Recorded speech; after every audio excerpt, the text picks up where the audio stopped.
What's Stigmata? By Wally K. Daly, with Peter Jeffrey, Norma Ronald, Murray Watson and George A. Cooper. What's Stigmata?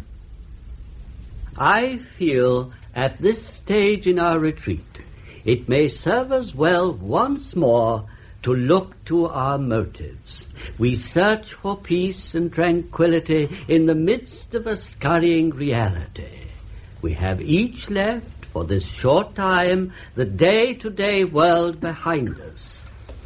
Our week of silent contemplation, which allows us to look deep into our hearts, and for those of us who believe into our souls, was marred somewhat by Mr. Thompson's manifestations. But now that he has left our little group, I sincerely hope that once more we can return to our former tranquil, silent regime.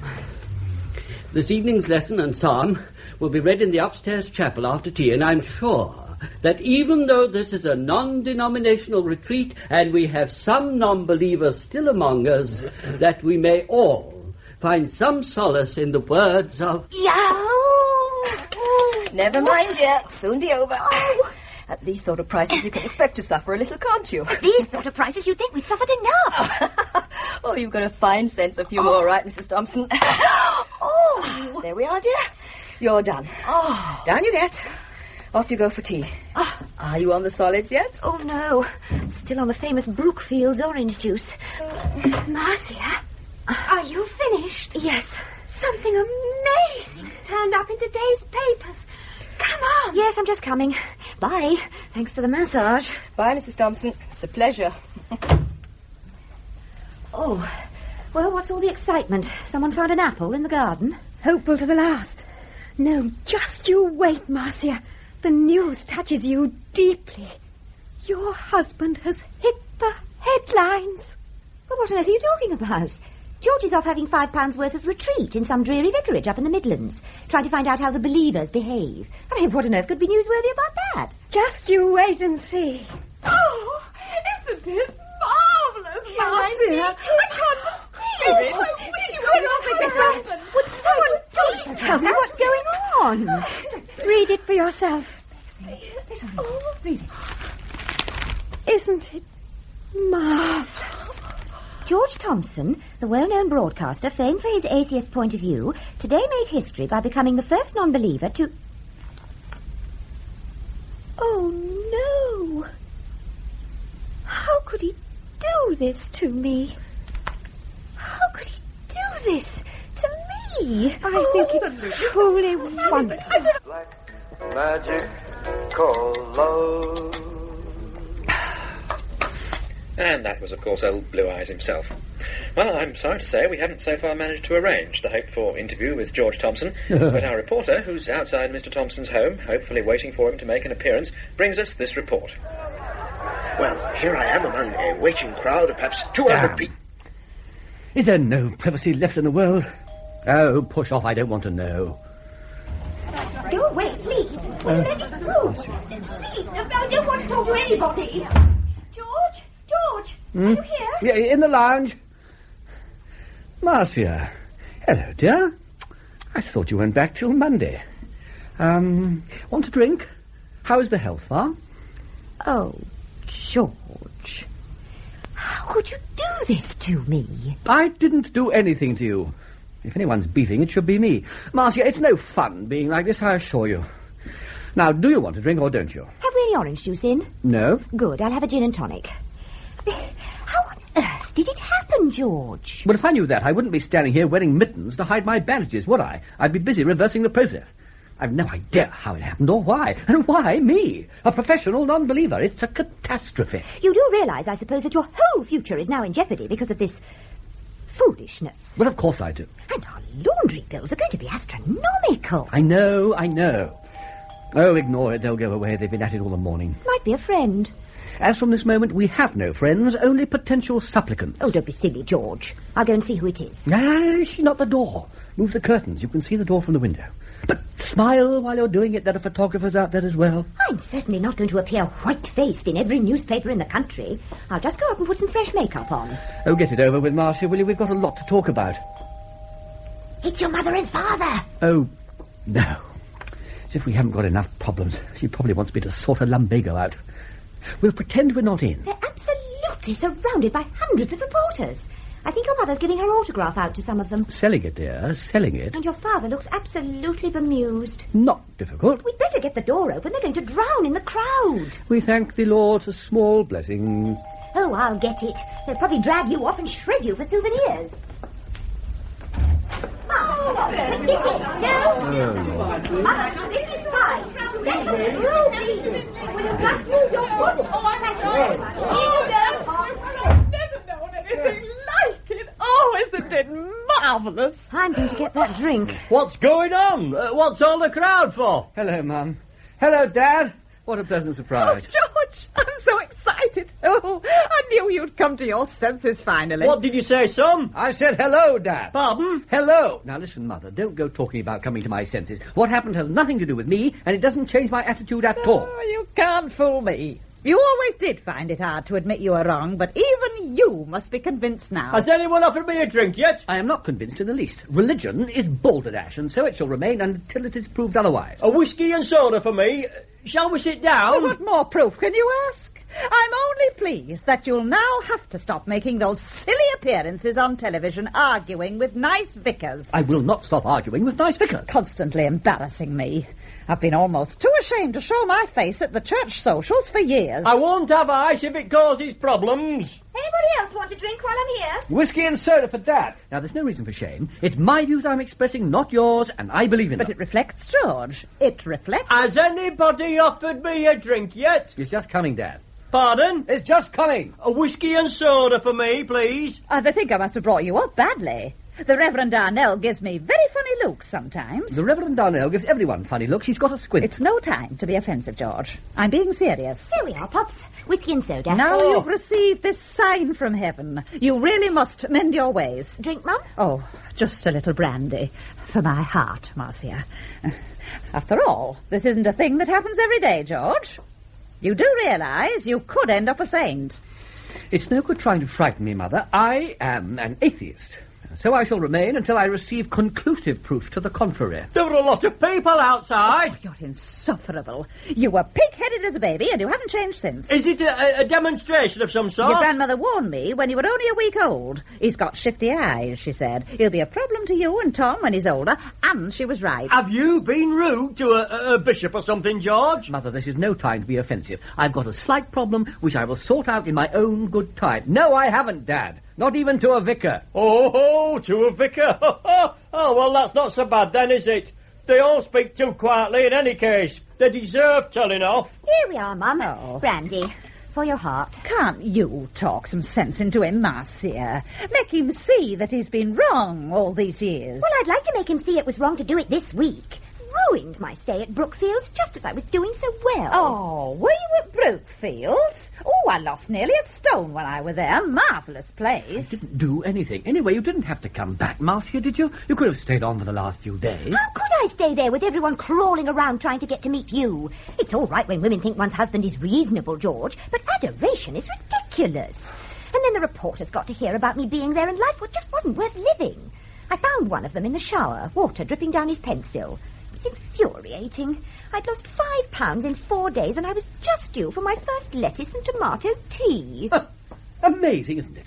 I pay £90 so you can lose £5 and eat lettuce, and I go into a 1-week retreat costing £5 and come back 90 hours later as the first atheist saint. And neither of us gets a refund. They did actually offer me what was left of the bottle of orange to bring back with me, but I told them to keep it for one of their charity cases. And my mother thinks I should mend my ways, and my father has not got the vaguest idea of what's going on. Did you say something? I said you haven't got the vaguest idea of what's going on. Oh, I'm all right for the moment, thank you. I've still got some left. You can top me up in a minute. Right, that settles it. George shall perform his party trick. Off with the mittens. And don't you two say yeah when you see my bandages. There we are. Off. Ew. I say, son, do you know you've cut yourself? Both your hands are all blood-stained. Don't worry, Dad. Everything will be crystal clear in a minute. Oh, don't put your hands over my ears.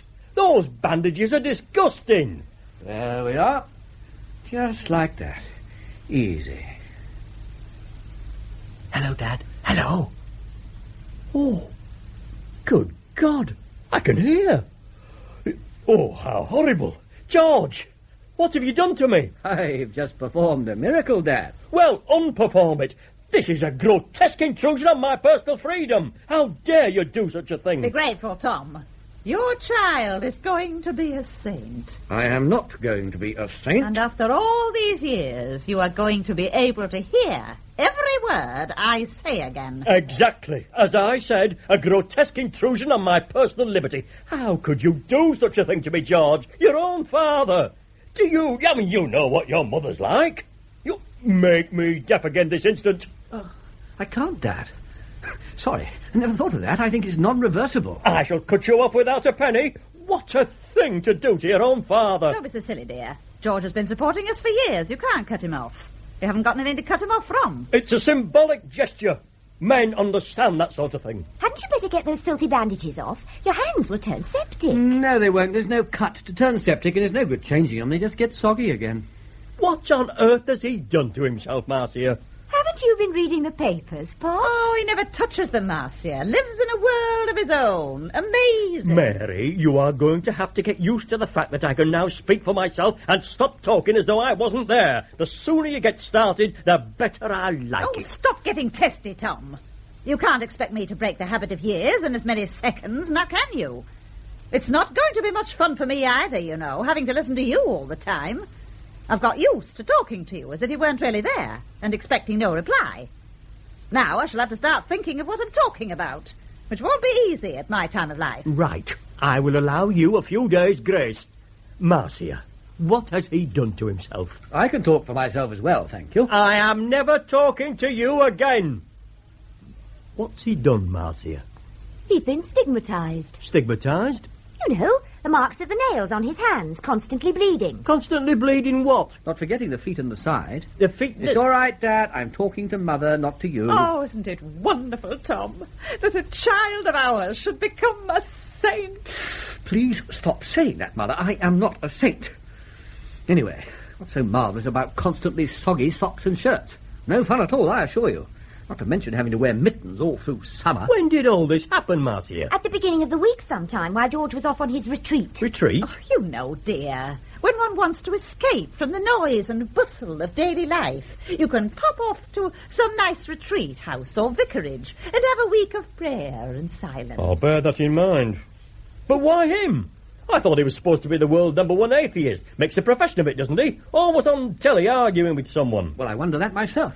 I mean, I just wanted to find out how the other half live. Have a bit of a scoff. Get material for the book. And look what happened. That'll teach me to keep my nose out of other people's religious pastimes. When did it start, George?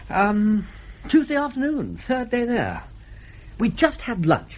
Super school meal stodge. Dumplings and carrots and treacle pudding. Ooh, delicious. And we went upstairs to chapel for the afternoon service. Simple and soporific. And sometimes, of course, it feels as though it would be impossible to rise above these pressures. God bless you. But I feel that this week of silence will instill in each of us a necessary awareness of the possibility of internal peace. Each of us, I feel sure, will carry away from this humble house of retreat the seeds of... Ow! Mr. Thompson, you spoke. Well, actually, I said ow. Sorry. I said ow. My left hand is bleeding. I must have caught it somewhere. I didn't mean to speak. Sorry. But there was rather a sharp pain. Sorry about that. Yes, well, perhaps you'd like to go down and let Matron have a look at it. Yes. She'll put a dressing on it for you. Yes, I'll do that. Would you excuse me? Sorry, thank you. So sorry. Thank you very much. Sorry. Now, well. Oh, yes. But I feel that this week of silence will instill in each of us. And that's how it all began. Not a scratch to be seen. Dabbed the blood away, and seconds later, there it was again. And that evening, the second hand started, and already I'd accidentally cured the matron's migraine, the maid's acne, and an old colonel's gout. They asked me to carve the chicken we were having for dinner that evening, and I was terrified to touch it in case it jumped up from the table and went off clucking to the garden. Horrific. Fantastic. And did it? Did what? The chicken. Did it jump up from the table? I already said I didn't dare touch it in case it did. Sorry, I've not quite got the knack of this listening business yet. Well, why don't you go back to not talking to me again, Dad? No, I'm beginning to quite enjoy myself. It's going to be fun having a saint for a son. Now, don't you start. It's bad enough having her doing it without you. Mother, will you please stop making the sign of the cross every time I look at you? I'm starting to feel like the bride of Dracula. It's just a sign of respect, son. Well, don't respect me. I'm your son. I'm not a saint. I've not taken the cloth. I'm just an accidental cripple. How about the other bits? The side and the feet? The paper said you had all 5 marks. Yeah, well, they were right, of course, but they were only doing some astute guessing. Nobody's actually seen them, apart from me. Give us a look. I beg your pardon? Give us a look. After all, we are family. We're as involved in this as you are. I've never heard anything so unbelievable in all my life. There's my dear old dad, who half an hour ago couldn't hear a dicky bird, blandly asking to see the bleeding body of his only son, as if it was an exhibit in some peep show at the fun fair. Sorry, it was just a thought. You should just be ashamed of yourself, Tom. George will show us in his own good time. I will not show either of you in my own good time, or otherwise. My wounds are private, and so they shall remain. Well, if he doesn't wish us to witness his wounds, well, that's his own business. But I still think he's being a bit churlish. Now, come along, Tom. Finish up your drink. There's obviously nothing we can do to help here. Oh, right. Well, cheers. I hope everything turns out all right. Cheers. Cheers.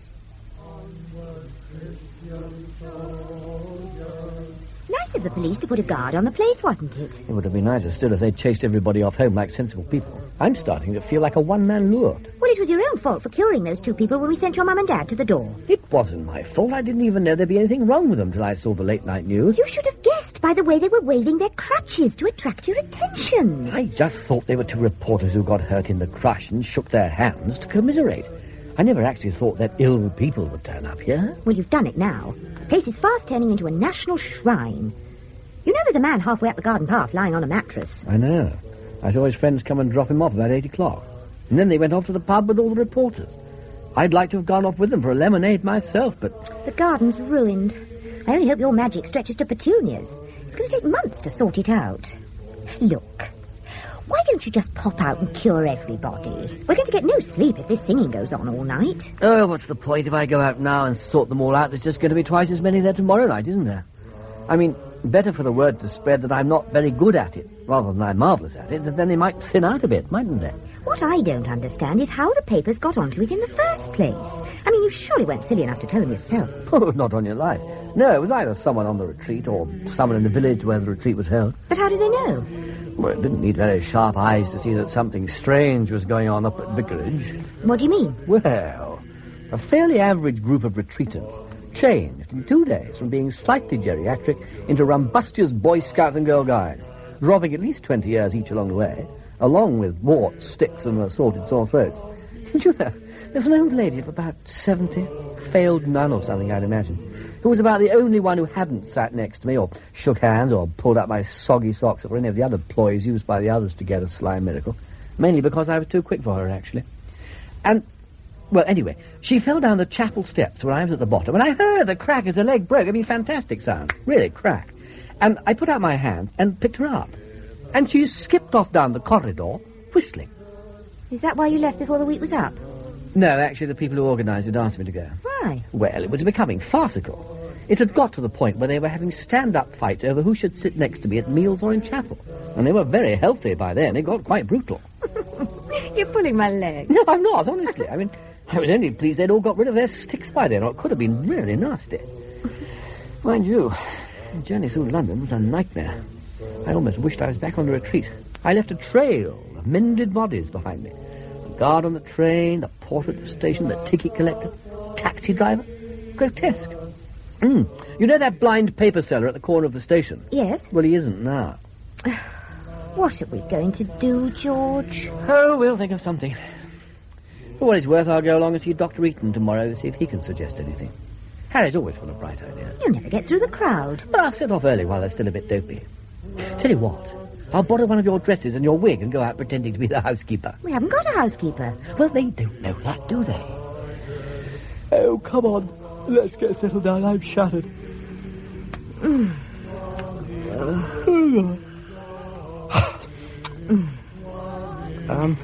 going to switch off your light as well, darling? I switched it off.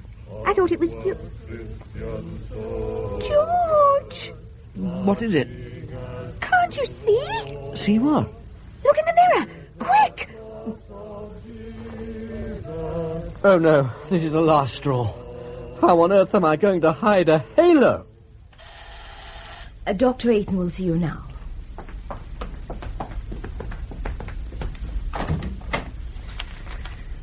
Take a seat, please.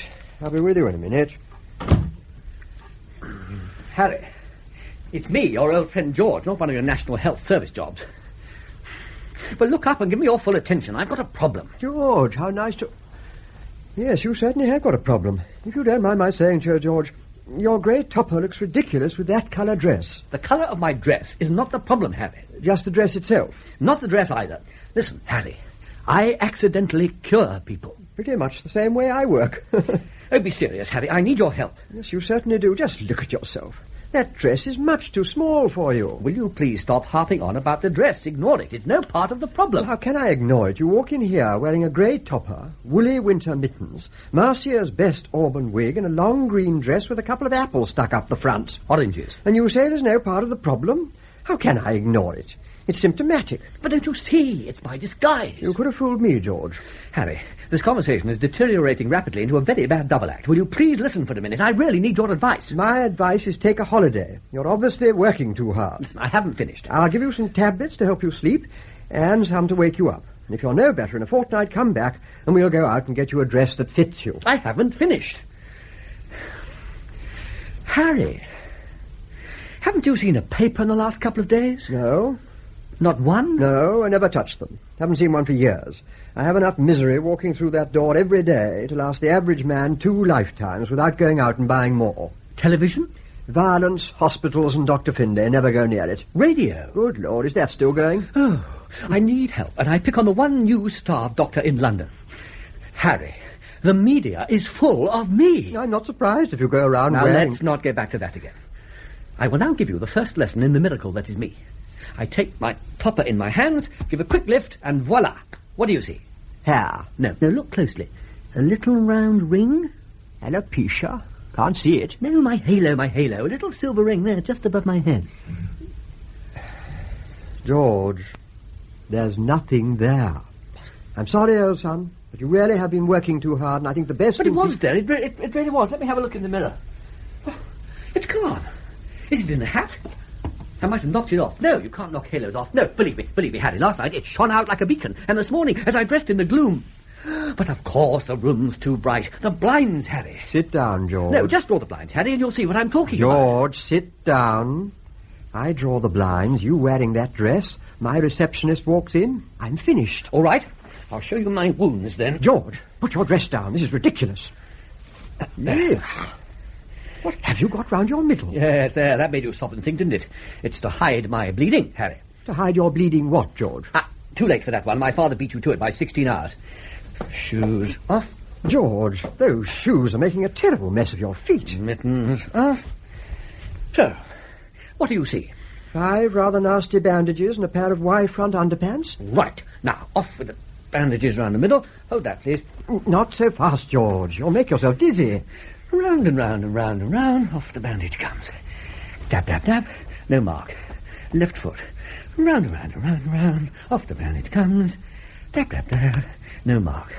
Right foot. Round and round and round and round. Off the bandage comes. Dab, dab, dab. No mark. George, would you kindly... Left hand. Round and round and round and round. Off the bandage comes. Dab, dab, dab. No mark. Right hand. Round and round and round. Off the bandage comes. Dab, dab, dab. No mark.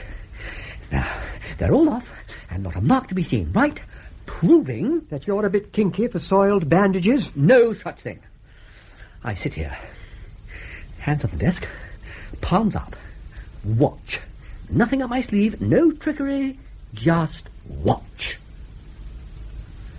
Good Lord. blood. Yeah, and my side as well. Look.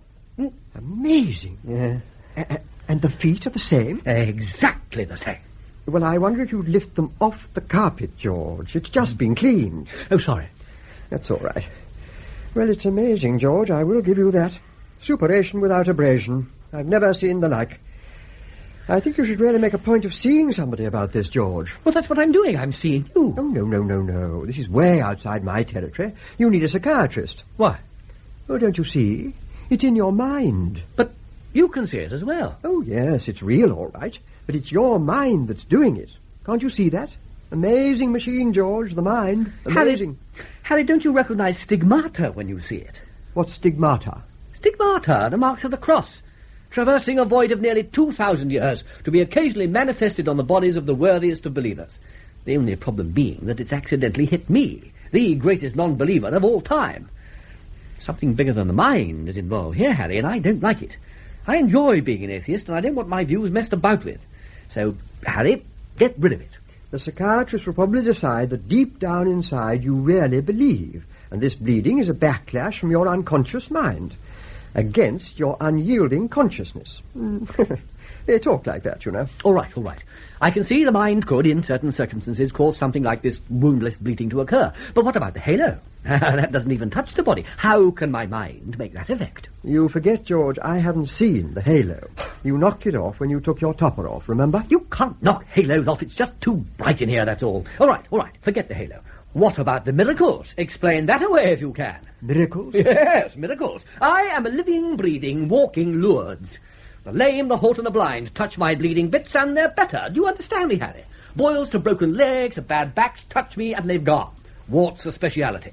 People are camping out at the bottom of my garden, singing hymns, waiting for me to appear. They're scavenging my dustbins for used bandages. The police have set up a guard. My image is being ruined. Harry, I need your help. You do realize, of course, that you can get into trouble practicing without a license? I'm not practicing. I have no need to practice. It just happens. Oh, help me, Harry. I mean it.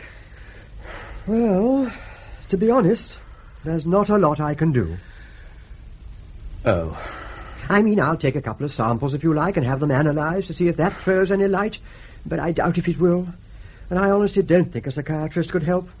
I mean, you've got to be a bit daft to be a psychiatrist, and if every time you touched one you cured him, the country would be out of them in no time. No, I honestly think the best thing you can do, as this seems a churchy sort of problem, is to go along and have a chat with your vicar. I haven't got a vicar, Harry. There's not that many atheists that do. Yes, that's a problem. Never thought of that. Well, you're in television, aren't you? Have a word with the one who does the epilogue. A different one every week. Never get to know them. They're in and out like a whippet. I've got it. The Catholics. Go off and confess. But I've nothing to confess. Oh, that's not important. They have cubicles. It's dark and private. It'll give you a chance to talk without being seen, and that's a bonus. They won't be able to see you wearing a dress. Let's go back to that again. You'll do it? Well, I'll think about it. Come on, let's get the samples over with and I'll get my dressings back on. Right. Rest your feet on the desk. I'll get it from them. Stop you making that terrible mess on the carpet. 10 minutes of the engaged signal every time. What's she playing at? I told her to put the phone back on at 1. Oh, God. I'm sorry, my young man, but I'm making a rather important call and I'm having a problem getting connected. Wearing a frock as tight as that, I'm surprised you have any problem at all getting connected. Oh, God. 7.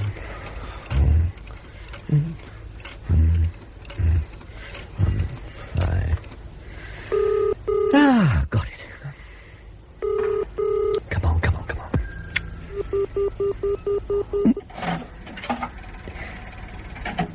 Hello, I'm sorry, but Mr. Thompson is not giving any interviews today, is not open to any offers, cannot open your fate, and is unable to come to the telephone because of a future engagement. Sorry, bye. Marcia, hang on. It's me, George. George? Yeah. Where have you been? I put the phone back on at 1 o'clock like you said. It hasn't stopped ringing. You know where I've been. I've been to see Dr. Eaton. Anyway, I told her not to answer the phone to anyone but me. Yes, but how do I know whether it's you or not before I pick the telephone up and answer it? Never thought of that. Sorry, darling, I'm a bit overwrought. Who's been ringing? Everybody. It looks as though every newspaper in the country's after you for an interview. The Catholic Herald wants your life story, and the Daily Worker wants you to take out a subscription. Oh, yes, and Charles rang from the BBC. He wanted to talk about next week's broadcast. What did he say about it? He didn't say, just that it's urgent. After that, your mother rang and said, will you please make your father deaf again? Why? Something about him arguing all the time. Well, if she rings again... No, on second thoughts, just leave the phone off the hook when I ring off and she won't be able to get through. Doesn't make any difference. She said she's coming round in any case. Not that she'll get through. There's hundreds outside. It isn't fantastic. Oh, dear. What did Harry say, George? Well, there's nothing he can do. Oh. He told me to go to confession. Why? What have you done? Nothing. He just thought it might be nice to have a chat in the dark. Oh, I wouldn't mind a chat in the dark myself. When are you coming home? Well, I'll just go off to confession and then I'll be back. You can't go to confession in the middle of the day. Why not? Because they don't keep shop hours, George. Evenings usually and Saturday mornings. Besides, you've got to come back now, George. The Secret Service men are coming back at 2 o'clock. What Secret Service men? I forgot to tell you. Just after you left this morning, before it got really light, 2 men arrived wearing charcoal grey suits and black ties. I thought they'd come for a cure because they both had bulges underneath the handkerchief pocket in their coats. I thought they had funny chests or something. Anyway, they showed me their identification, and they were from a department called the RM section of the Secret Service. What's RM stand for? Something about religious manifestations. But I'm only guessing. I wasn't really listening. Well, you should have paid attention, Marcia. It might have been important. Darling, it was important, but very early in the morning, and I wasn't exactly at my best after a night of close harmony hymn singing. Sorry. Go on. What did they have to say? Well, it turns out you might constitute a threat of some sort to national security, because a foreign power might try to grab you for their own evil ends, if you know what I mean. No, I don't know what you mean. Well, neither do I, but it was very early in the morning and I was being agreeable. Anyway, what it boils down to is this, that they're now watching the place along with the police, and when you arrive back, they want to have a little chat. They're going to try and turn me into a secret weapon, aren't they? I can feel it in my bones. I'm going to be a new secret weapon. Well, I won't do it, you hear me? I won't do it. Well, tell them, darling, not me. Anyway, I'm sure you're wrong. Apart from the bumps under their coats, they seem so very nice. How long are you going to be? Are you very far away? No, I'm not far away. In fact, if I strayed, I can just hear the hymns they're singing at the moment. I'll see you in a few minutes, okay? Okay. Right, bye, darling. Bye. See you in a few minutes.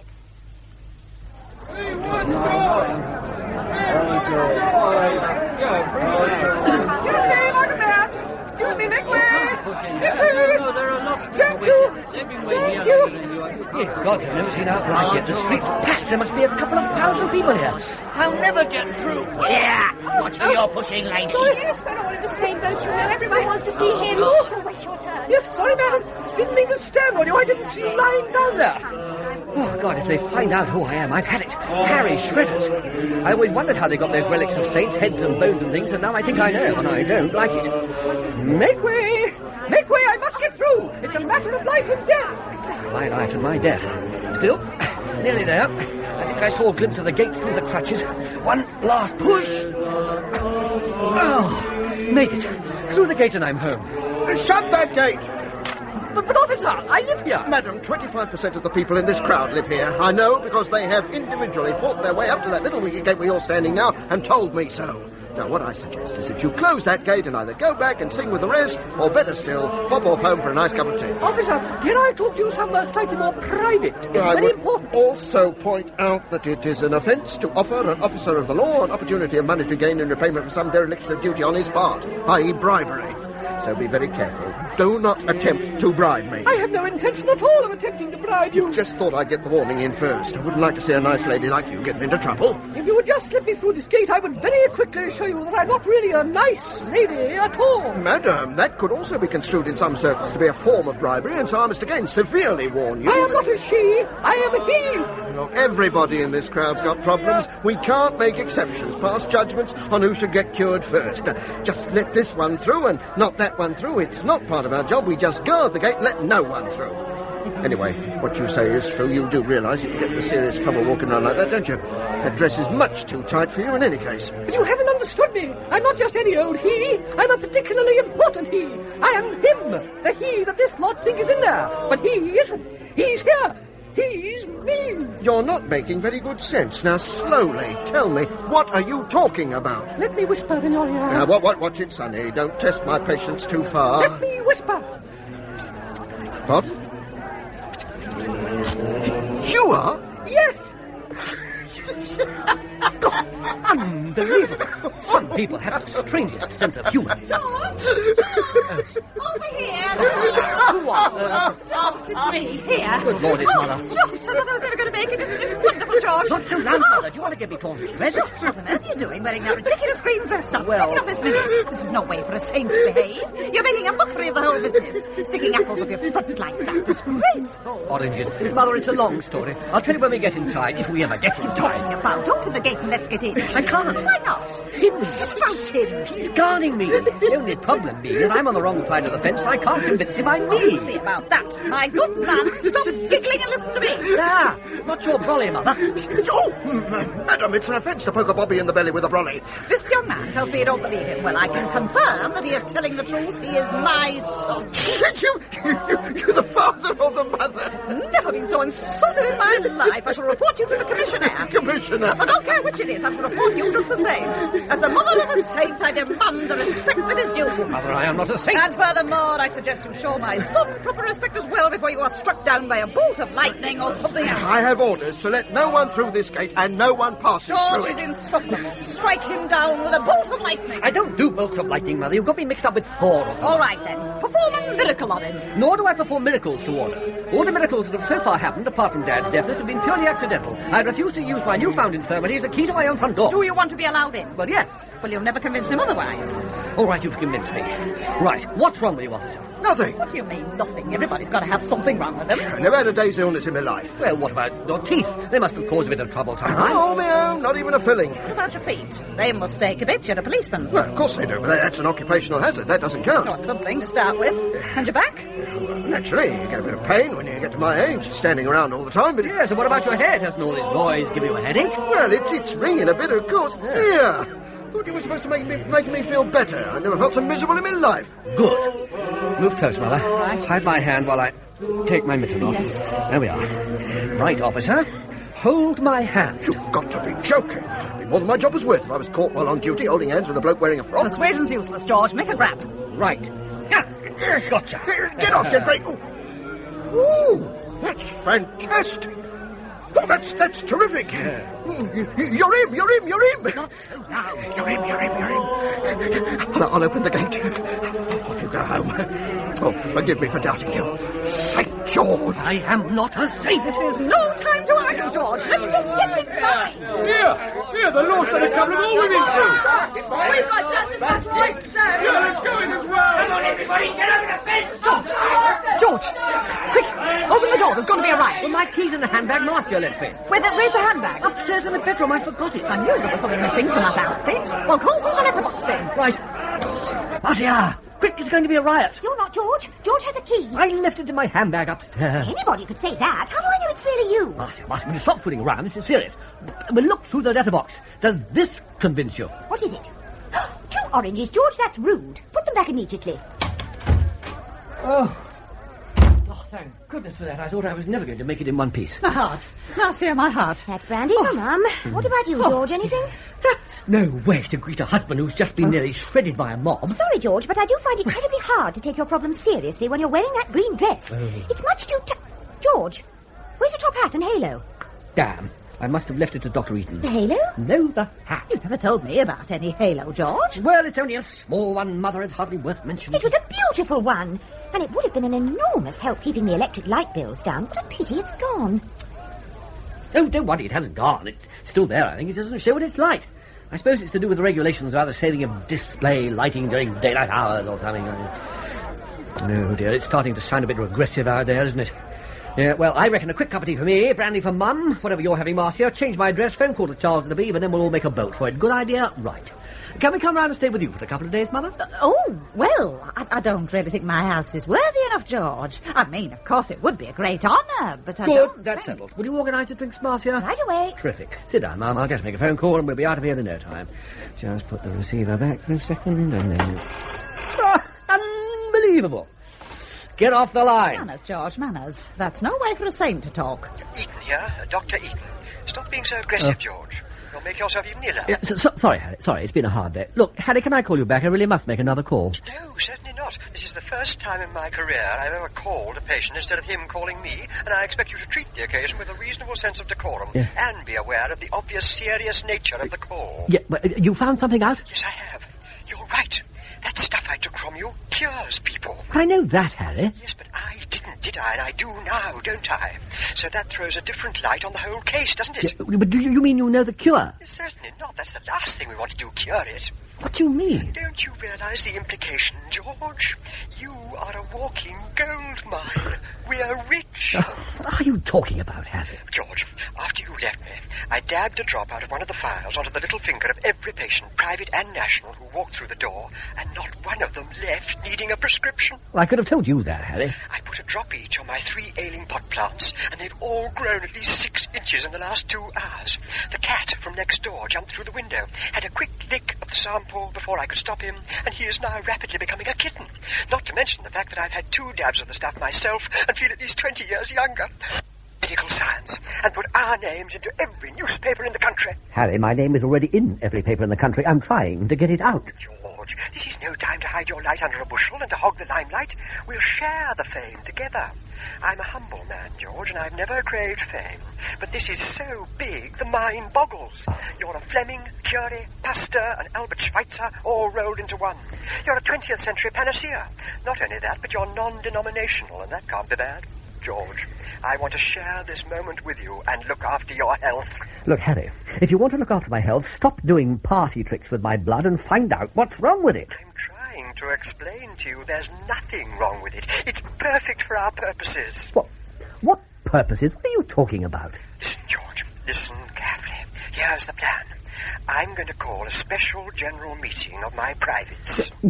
There must be another expression you can use, Harry. I'll cure them all and then explain my scheme.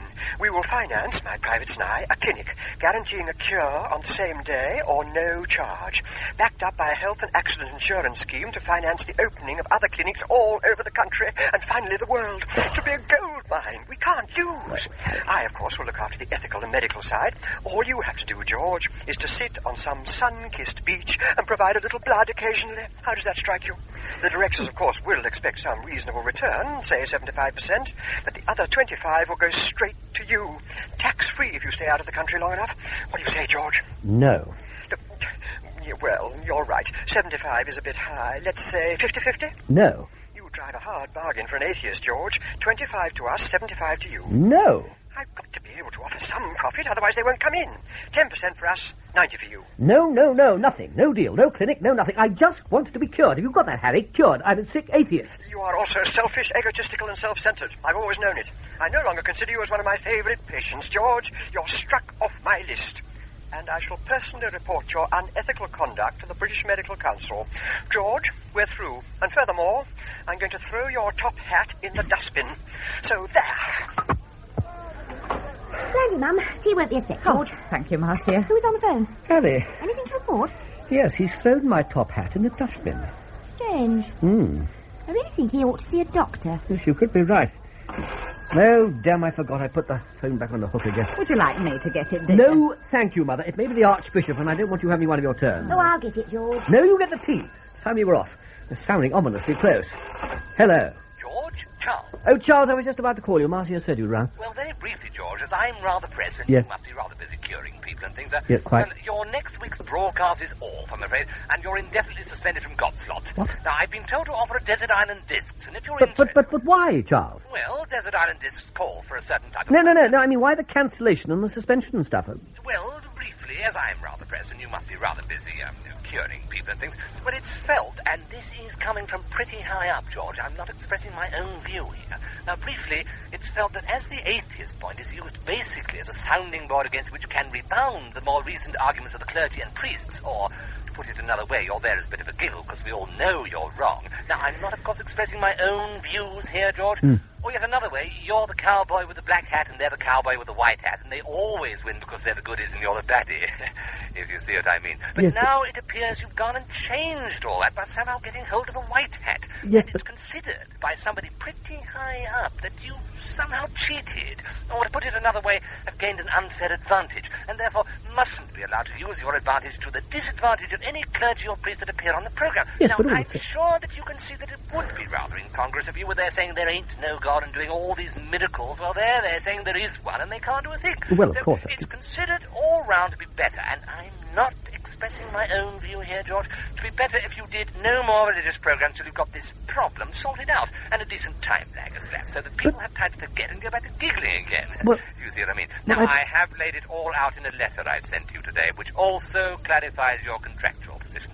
Anyway, I'm rather pressed, and I really must go, George, so I'll let you get back to your curing and things. Well, now, look forward to seeing you in the club soon. Very sorry about this, of course, but you do realise it's got nothing to do with me. Well, see you soon. Bye. Bye. Bye, Charles.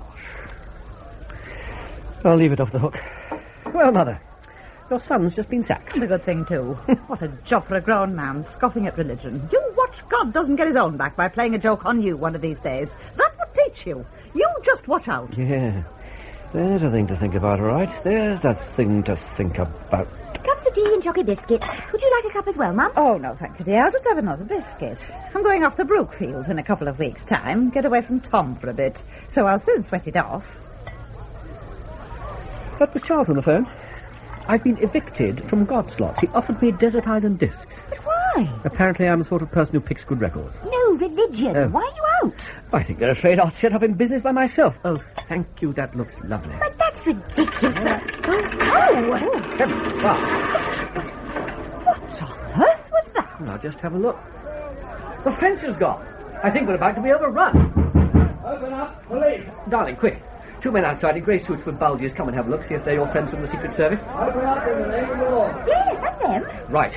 I'm off at the back. See you this evening at Mother's. Oh, but why not stay and meet them? They're charming. Martin, I'm not going to be turned into a man-mending machine on the battlefields of the world or into a diplomatic favour used for rejuvenating aged premiers and mouldy monarchs. I am going to confession looking for a cure. Open up immediately or we'll break the door down. Bye, Master. Bye, Mum. See you later. I'm off out the back to merge. Nearly forgot my oranges.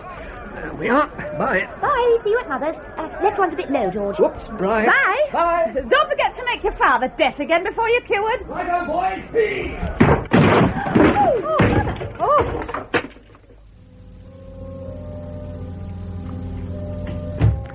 Right. That looks like the last of the real confessors.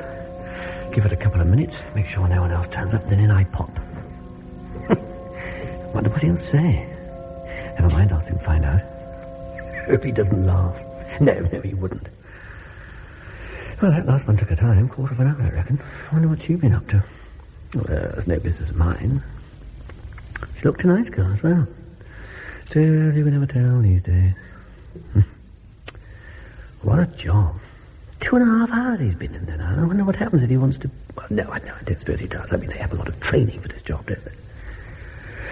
Well, better make a move.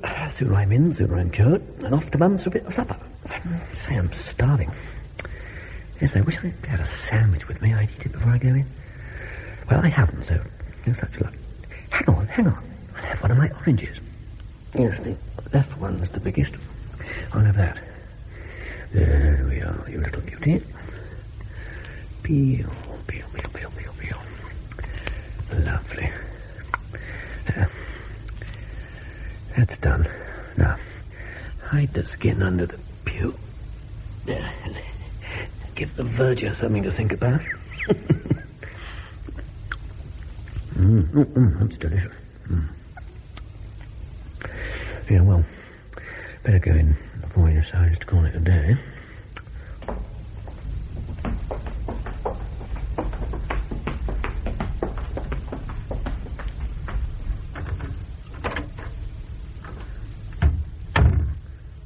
It's quite bright in here. I wonder what I do. That's a very low seat. I can't sit on that. Oh, I see. I suppose I kneel on it. Yes, right. There we are. Ow! Tender knees. Ooh. Well, what now, I wonder? There's a little window. I wonder if I'm supposed to open it. No. There's net cloth in front of it. I wonder if I should knock. I'll hang on and see.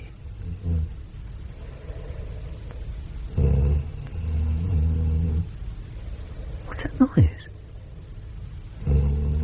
He's fallen asleep. No wonder she was in here a quarter of an hour. Oh. Do I have to wait till he wakes up? I can't do. I could be here all night. People would talk. They think I was a big sinner. I know. I'll have a bit of orange and think about it. Lovely. I'll cough.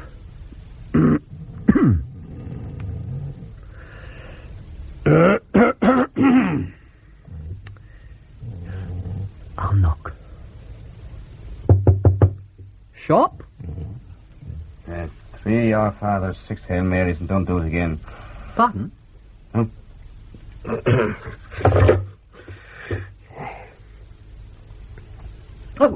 Good evening. Pardon? Good evening. My name is... I don't want to know your name. You should know better. Just get on with the prayer, my son. Pardon? The prayer. The confessional prayer. The prayer you start confessional with. Bless me, Father, etc. Bless me, Father, etc.? I'm sorry, I don't know that one.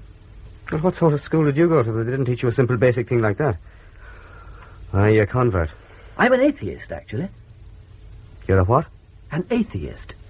Well, what are you doing inside a Roman Catholic confessional? Get out, you heathen. Well, it was my doctor's idea, actually.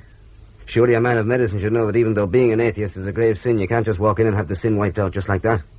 I mean, you'd have to be a Roman Catholic atheist for that to be possible. And that's a contradiction in terms, isn't it? What's that funny smell? It's probably my orange. Your orange? Surely you're not eating inside there? Well, I'm sorry, but I haven't eaten all day and I was starving. I am a bit peckish myself. You haven't got another one, have you? Yes, I have, but... No, that's all right. It'd only spoil my supper.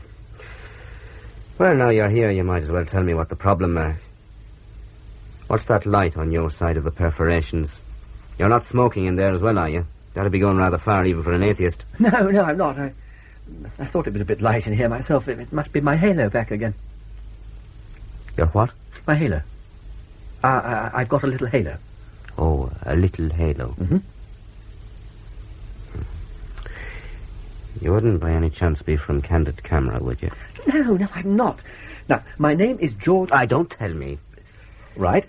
I am a small public figure and a convinced atheist, and recently I was struck down by stigmatism, and I now go around accidentally curing people. Good Lord, you're George Thompson. Right. Don't tell me. Sorry. Go on. And my doctor, well, that is my ex-doctor, suggested that as this is a churchy sort of problem, I should come along and have a chat with you, a priest, as I haven't got a vicar, in the privacy of the confessional, where you wouldn't be able to see I was wearing a dress. You're wearing a dress, George? Yeah, well, I didn't mean to say that, actually. That's funny. The papers didn't mention you wear dresses as well as being an atheist. Well, I don't usually wear dresses. A special occasion, is it? No, I'm in disguise. Oh. Go on, then. Sorry to interrupt. Yeah, right. Well, it's fairly obvious that if there was someone up there, which, as an atheist, I know there isn't... And as a priest, I know there is. Exactly. If there was, he obviously either made a terrible mistake, or I've accidentally got in the way of something that was meant for someone else, a sort of religious road accident, if you see what I mean, with me being the victim, and some worthy old nun or monk or good Christian or something has accidentally escaped unscathed, which is pretty terrible for them, but disaster for me. And I think the idea, really, is that you now act as a sort of religious traffic policeman and sort the whole thing out, so I can go back to earning my living as a happy atheist. If you see what I mean. There is a problem, George. No matter how much one would like to help, it's not that easy.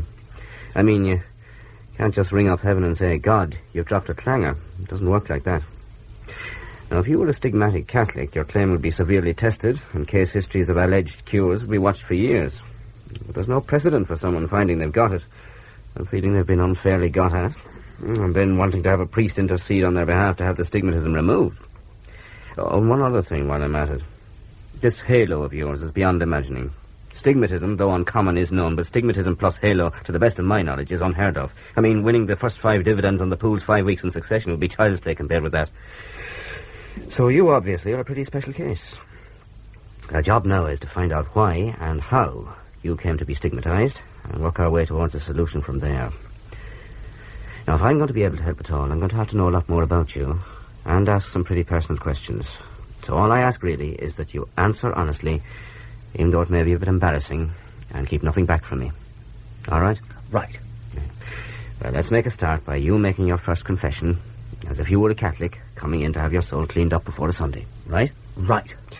Now, just tell me all the things you've done that you know were wrong in the last week. Well, it's a bit of a problem, really. Have no fear, my son. This conversation is sacrosanct. I mean, there's no risk of you waking up on Sunday morning and seeing your confession splashed all over the front page of the Catholic Herald, so be frank. Tell me what you've done wrong. Well, to be honest, I haven't done anything much wrong in the last week. In fact, by my terms, I haven't done anything wrong at all. I've said damn twice, but I've always considered that a pretty watery word in any case. But apart from that... Well, of course, I suppose that's to be expected.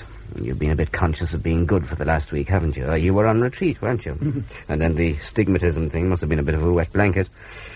Made you think a bit? All right. What have you done wrong by your terms in the last month? Well, even there I can't honestly say that I've done anything wrong. I lead a very quiet life. Now, you've got to be honest with me, otherwise there's no point to the whole exercise. Honestly, I'm being honest. I can't think of anything in the last week or the last month. All right. We'll broaden it a bit more. The last year. What have you done that you know is wrong in the last year? Well, even there... Oh, yes.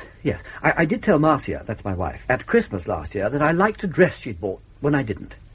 Well, what I actually said was that I liked the dress but didn't like the colour, which was roughly the truth. What colour was it? Green. I see. Well, what have you done wrong since you were 30?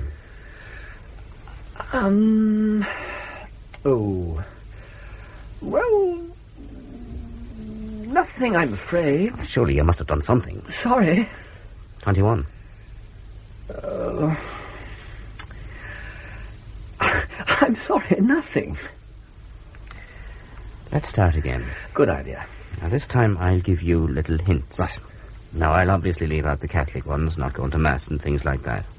And we'll slowly work our way up towards the biggies. Mm-hmm. Now, do you swear much? Never. Well, apart from damn, that is. It's always struck me as being a bit colourless, if you know what I mean. Well, how about drinking? I've watched you a couple of times on telly when I wanted to have my belief strengthened and a bit of a giggle. And you were always going at the carafe. Vodka, was it? Water, I'm afraid. I didn't touch alcohol. I have a lemonade occasionally. Mounds of cups of tea, though. I don't suppose that counts, though, does it? Afraid not. How about lechery? Do you lust after loose women? Certainly not. I'm a happily married man. Now, keep your temper. I'm trying to help. Sorry. How many women have there been in your life? One. Your wife? Yeah. You were married, I suppose, before you... Of course. Do you eat more than is good for you? Always just enough. Are you slothful? Pardon? Do you spend a lot of time in bed? No, up with the lark. I've always been an early riser. Are you envious of other people's success? Never really thought about it.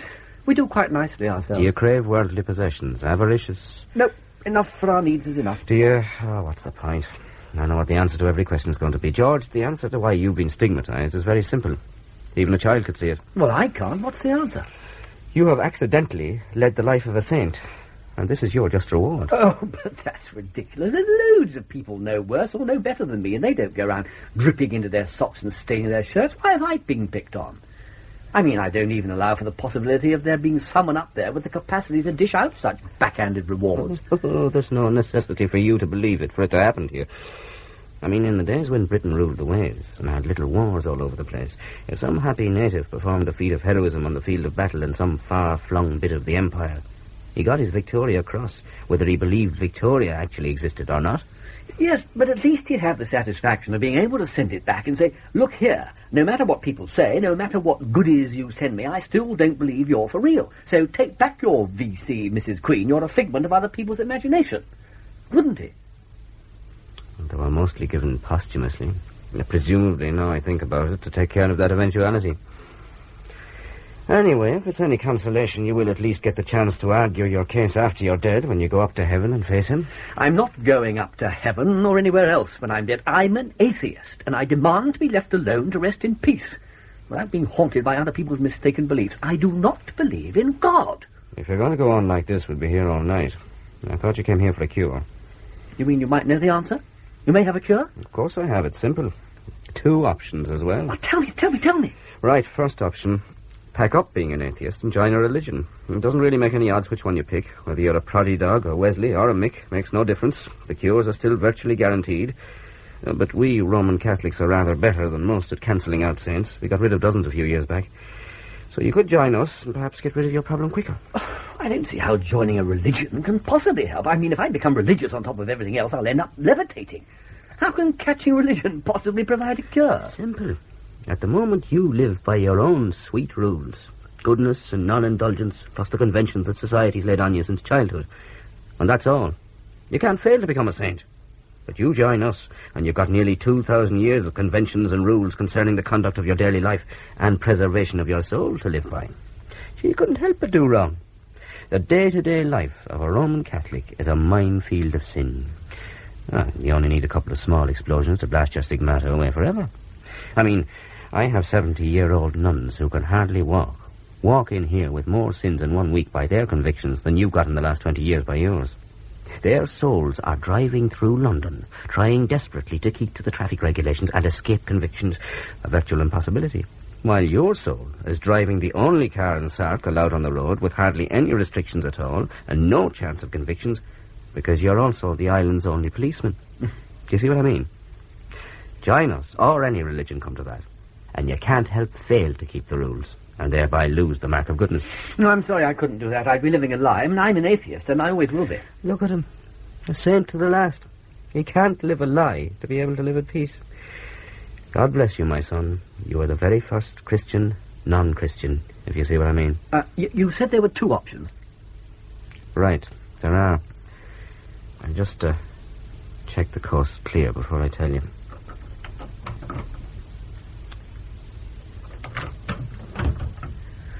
No one there, good. Now listen, here's the second option. But don't tell anyone I told you, all right? Right. What is it?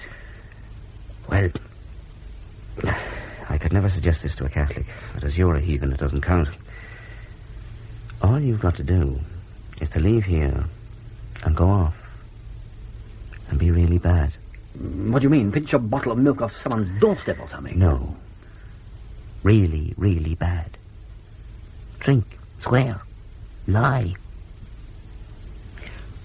fornicate, that sort of thing. I could never do that sort of thing. I mean, it's against my nature. Exactly. It's your nature you're fighting against. Stop acting like a saint, George, or you're in great danger of becoming one. The first atheist saint. What an embarrassment. Go off and be cured. You know how. Now, for your penance, I'd like you to say... Oh, I can't give you a penance, can I? Well, never mind. It's been very nice meeting you. Go off and be really bad, and everything should work out fine, my son. Marcia, will you please stop pacing up and down and pay attention? The news will be on in a second. How can I pay attention when I'm this worried? Why isn't George back?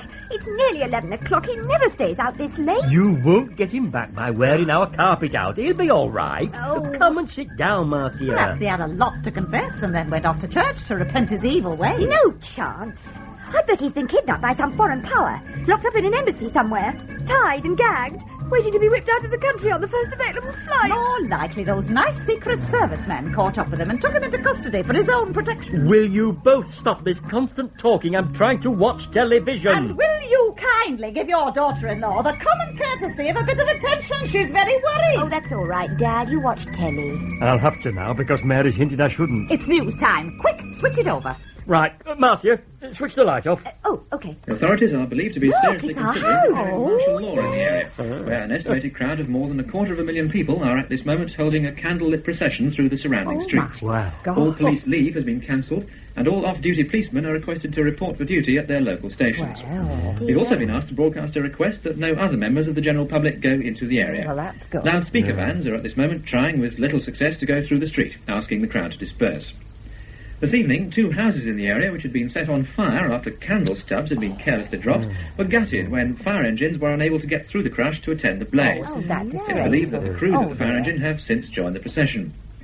The whereabouts of George Thompson himself continues to be something of a mystery. First, it was thought he'd been taken into protective custody, but this hasn't so far been confirmed. Oh, I was wrong then. The only thing that is certain is that he's no longer at his former home, which, after police failed to hold the crowd this afternoon, was invaded by over 2,000 souvenir hunting followers. Oh, my Lord. The house has since been declared a structure liable to collapse. Goodness me, did you An interesting sidelight on the whole George Thompson affair was thrown this afternoon, when a doctor who later declared himself to be a potential business partner of Mr. Thompson, in 1 hour managed to cure over 1,500 patients in the oldest hospital in London, using a small phial of plasma allegedly supplied by Mr. Thompson. That's Harry. The hospital is now completely empty of patients for the first time since the 14th century, and the doctor is helping the police with their inquiries. Isn't that amazing? It's George. Turn down the telly. Don't go straight to the door. Check from the window first. Is this him? Is he by himself? Yes. Oh, open the door. Quick, before anybody sees him. Right. Oh, I'm so excited. A saint in my house. Quiet. Oh. Oh, you are insufferable. Look, never mind me. George, you're safe. I haven't got a safe. Oh, George, it's so good to see you. I thought you'd been kidnapped.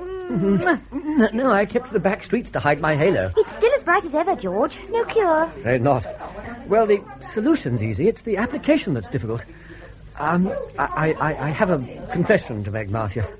For the first time in my life, I've been out chasing loose women. Well, I doubt whether you caught any. It's not easy running in a tight dress. Well, these weren't the sort of women who run away. George, what do you mean? Well, briefly, the answer to my problem was to go off and be bad, according to the priest. Lie, steal, swear, something like that. Funny sort of priest. No, he was very helpful, actually, very nice bloke. But now, as I know that all those options could be pretty nasty, or make me sick or end up in jail, something like that, I thought I'd have a go for the one I've heard can be quite nice. That's fornication. What's that? Having it away. George, what a terrible expression. I've heard worse ways of putting it tonight. It's been a long evening. So, how did you enjoy fornication? I didn't.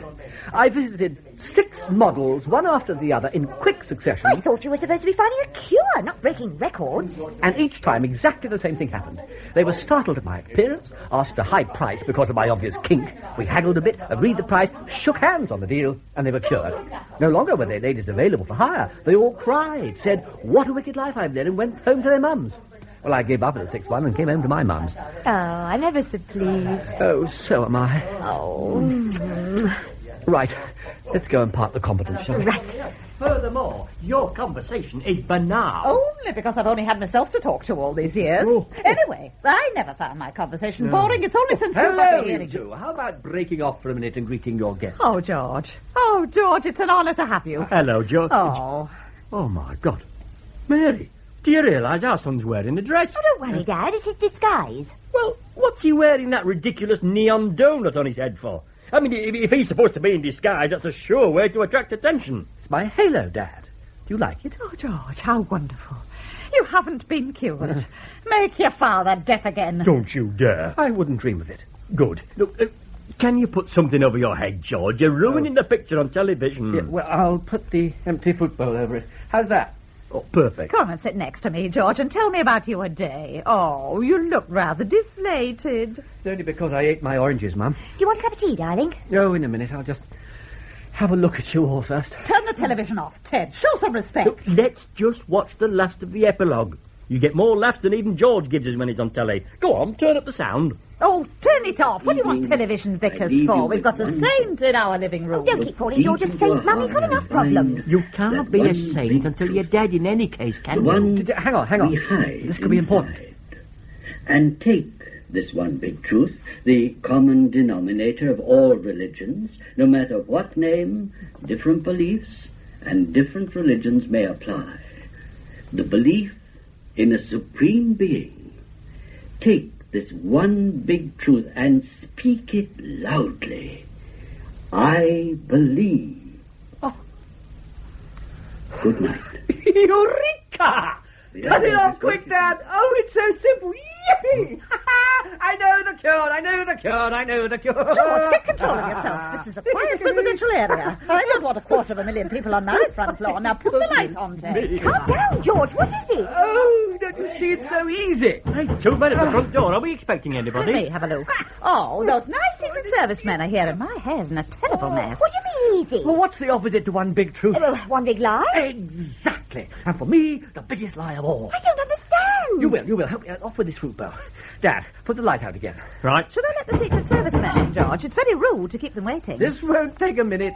Now, halo shining bright. Everyone paying attention? Yes. Yes, but look, come on, George. Your halo's good for a quick party trick, but it gets boring. I, George Thompson, hereby declare, I believe. I am no longer an atheist. Oh, how marvellous. You've come to your senses. George, it flickered. Do it again, louder. I don't get it at all. I, George Thompson, with all my heart and soul, believe there is a creator in heaven. It's wavering, George. It's wavering. Keep going. Oh, don't do anything, silly son. You make a lovely saint. What's going on, George? You're starting to look like a lighthouse. One last big effort, George. Don't do it, son. Now, don't do it. I, George Thompson, ex-atheist and accidental saint, hereby declare I believe in God.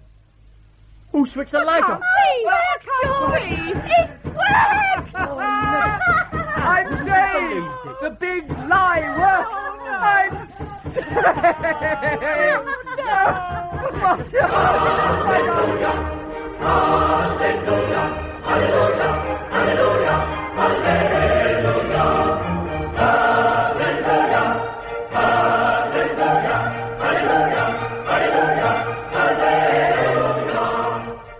In What's Stigmata, Peter Jeffrey played George and Norma Ronald Marcia. Mr. and Mrs. Thompson were played by George A. Cooper and Anne Jameson. The doctor, Murray Watson, the policeman, Geoffrey Siegel, the priest, Sean Barrett, the TV vicar and the retreat organiser, James Thomason, the masseurs, Valerie Murray, the BBC man, Clifford Norgate, the woman at the health farm, Joanna Wake, and the TV announcer, Piers Burton Page. What's Stigmata was written by Wally K. Daly and produced and directed by Martin Jenkins.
This world is endless, so wide, so far, but somehow I'm still lost in you.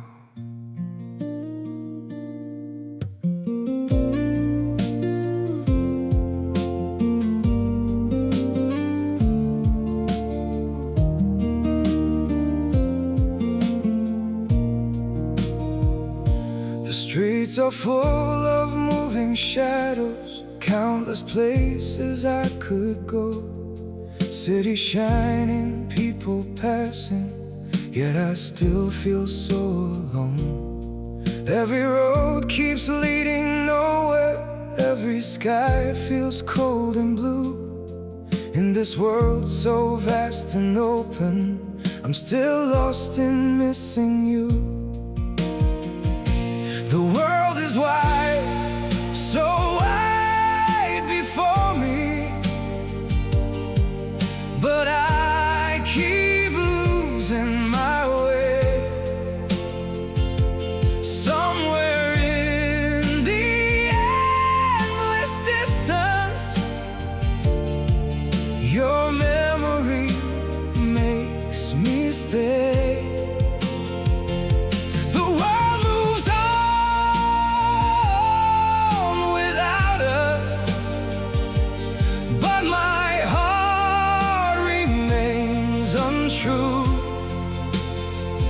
For no matter where these feet may wander, I'm still lost in missing you. I have tried to outrun silence, tried to leave your ghost behind, but your name still echoes softly through the corners of my mind. The world is wide, so wide before me, but I keep losing my way. Somewhere in the endless distance, your memory makes me stay.